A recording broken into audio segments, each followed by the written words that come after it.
And good morning.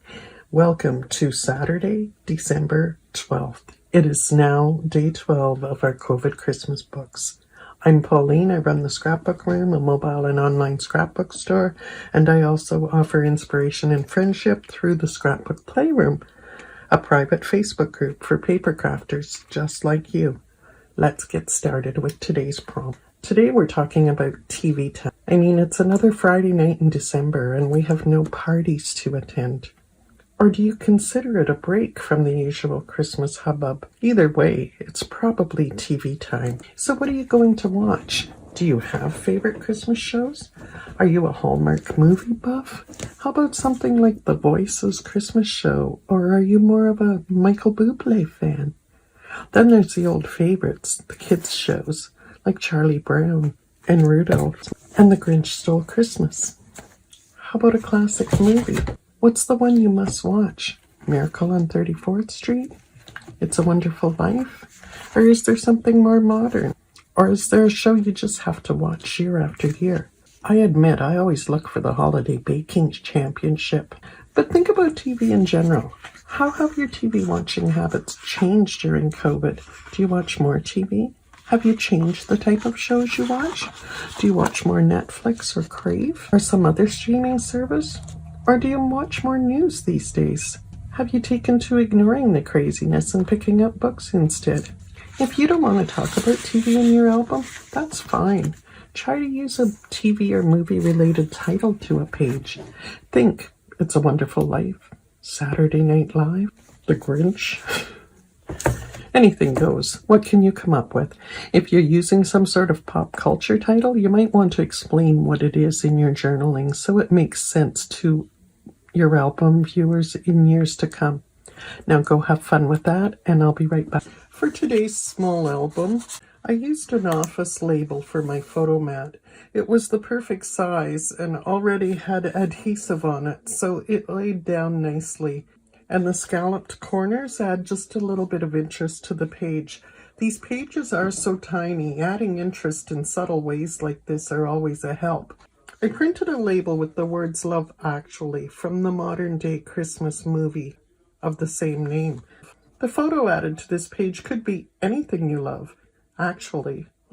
Since I added that title to a sticker background, I reinforced the sticker with score tape to make sure it sticks. I did the same with the arrow down here and the date circle cut from the same sheet. And the little lines up here at the top and by the title were actually scraps on the sheet. And I'll show you those so you can have a look. See here where the design has been removed, these little pieces of lines. This is part of the one I used here. And they're excellent when you just need a little bit of something to accent your page. So don't throw those scraps away from your sticker sheets. Use them up. And for my own book, grab it here and go to the page. I'm not fully decided, but as I looked at the blue background page here that's next in line in my album, I also noticed this baby shark wrapping paper my daughter had given me. I'm not sure what she got it in, something that she picked up for the baby, but little Baby Shark Christmas here. And when I think about it, Baby Shark Christmas is one of the TV shows I've watched many, many times so far this year. So perhaps I can get a picture of Baby Bo with his little baby blue shark, Stuffy, or perhaps sitting in front of the TV watching the show, and I'll use some of this on the background, and that will work for my page. And now, on with today's tips. What sort of items have you been adding to your albums? I think many of you made your album with me in November, so there's not a lot of room for bulk in the pages. But whether in this project or a regular scrapbook, do you ever struggle to find a way to make some items stick to a page? Today we're going to take a look at a few of my favorite adhesives, and you can decide if you see anything that would work for you. If you're a seasoned scrapbooker, you've probably already found your own tried and true favorite, but you never know when you'll see something that works a little better. Add to that our styles change, and our adhesive needs sometimes do as well. My absolute number one adhesive these days is score tape. It comes in many sizes. It comes in many widths, even full sheets, but I basically use this 1/4 inch size. You can tell it's real score tape because of the Suk Wang writing on the label. If it's plain white, trust me, it's not going to stick nearly as well as this. Some people like the 1/8 inch size. I find it very fragile. I'm not always careful, so I end up wrecking it. I just avoid that one. And the wider your tape, the pricier it is. So to me, the 1/4 inch width is the most economical. This is an item I always have in stock in my store. Score tape does take a bit of getting used to. Some people end up in a mess trying to cut it with scissors. A dispenser is available, and I've had some people have good luck with it. I just use my fingers. I find it super easy just to put it down in place, hold it firmly, and tear. It comes off really easily. If you try to juggle with scissors, you're going to end up in a sticky mess because, trust me, this is sticky. Now, if using score tape for photos, etc., be warned, once your item is stuck down, it's not coming up. I suggest removing paper from one edge only. If you put tape on all 4 sides, only remove one. Carefully put it down into position. And when you're sure it's going to be straight, gently lift the piece up just a bit so that you can get a hold of that tape covering and peel it off. Put it back in place and then press down. My other go-to adhesive might be of interest to anyone who likes making books and albums. It's called Fabric Tack, and I like it because I can glue just about anything with it. It also comes in a larger bottle, and this stuff is pricey. And my wholesaler won't ship it to the US border. I'm trying to do a direct order that comes into Canada the next time around, coming up very soon. So hopefully it arrives that way. If you're interested in any of these products, please let me know right away, as my order will be going in the next day or so. 2 more glues that are popular are this blue Tombow Mono Aqua liquid glue. It has 2 different tips on it, a small one and a larger one.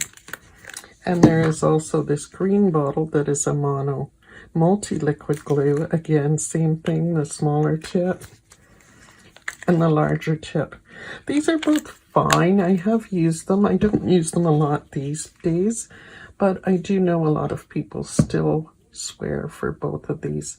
The one thing I find with the green bottle, it is a white glue and it is excellent, but if you're doing fine die cuts, you have to be really careful, because if this oozes out from under the edge, it is going to be white and will probably show on your page. Now, glue dots, or in this case, Zots, are another popular item for people. They're really good for sticking on things like buttons, pieces of chipboard, even to add to ribbon. And they come in many different sizes and thicknesses. And the last thing, no, not quite the last, mounting squares, very popular with regular scrapbookers. These used to be in a dispensing box. It was discontinued by 3L. We haven't really found a perfect solution yet. I've sold a couple different ones, a couple of refillable runners that I don't have in stock right now. They're on order. And I've also sold this handy dandy inexpensive power tape with a refill. If you have used any of these tape runners and are really satisfied with it, please let me know. I'm looking for approval of which one I should be most recommending. And since they're not something I use myself, I'm not sure what to recommend. So let me know what you've tried and what you've liked. And a couple more final things. Dots are good if you're trying to raise something up and make it a little 3D. They're 1/8 inch thick. I have a couple different styles of these, and this 2-way glue pen, especially for applying tiny letters and fine die cuts. Most of the time, I use score tape to adhere ribbon and even fabric. But I do also like to reinforce with a bit of glue. Strong hold and zero evidence of the adhesive showing through are 2 very important factors for me. And I've also sewn things together when I can. If you're creating a pocket or a tuck spot for a photo or another item to stick in, avoid using tape. If you have seen me do this throughout our COVID Christmas project, I really shouldn't have. It was mainly because I didn't want to wait for glue to dry in the video. Normally, I would use tape in those places, and the reason is that the edges of the tape remain forever tacky, and the edges of your items will snag on it. Glue will dry, eliminating that tackiness problem. I also like to add a little extra dab of glue or tape to inexpensive stickers and any other item that I'm worried will fall off. I've made numerous projects where chipboard letters fell off and disappeared after time, so adding a little extra glue is a good practice. So that about covers it for adhesive. If there's anything else you want to know, please let me know, and let me know what you're using in your albums. See you tomorrow.